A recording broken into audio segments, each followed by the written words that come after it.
నీతో దేవుని చిన్న మాట. ప్రియ శ్రోతలందరికీ నా వందనాలు. మీరందరూ బాగున్నారా?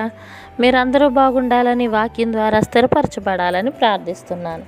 ఈరోజు దేవుని వాక్యము గలతీ పత్రిక 3వ అధ్యాయము 2వ వచనం.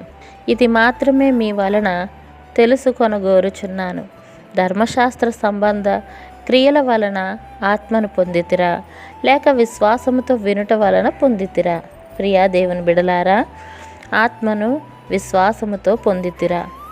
ధర్మశాస్త్రానికి విధేయత చూపడం వలన రక్షణ పొందడానికి ప్రయత్నించడం కంటే క్రీస్తునందలి విశ్వాసం ద్వారా వచ్చే రక్షణ ఉత్తమమైనదని పౌలు రుజువు చేస్తూ ఉన్నాడు. క్రీస్తునందు విశ్వాసం ఉంచడం ద్వారా మనం పరిశుద్ధాత్మను, దేవుడిచ్చే సకల ఆశీర్వాదాలను, అలాగే నిత్య జీవం అనే వరాన్ని కూడా పొందుతున్నాము. కానీ రక్షణ పొందడానికి ధర్మశాస్త్రాన్ని ఆశ్రయించే వ్యక్తి పరిశుద్ధాత్మను, జీవాన్ని పొందలేడు. ఎందుకంటే కేవలం ధర్మశాస్త్రం జీవాన్ని ఇవ్వలేదు. ఇట్లు మీ సహోదరి భాగ్యం. మరణాత షాలోమ్. మా ఛానల్ లైక్ చేయండి, షేర్ చేయండి, కామెంట్ చేయండి, సబ్స్క్రైబ్ చేయండి. పక్కనే ఉన్న బెల్ ఐకాన్ క్లిక్ చేయండి. Thanks for watching.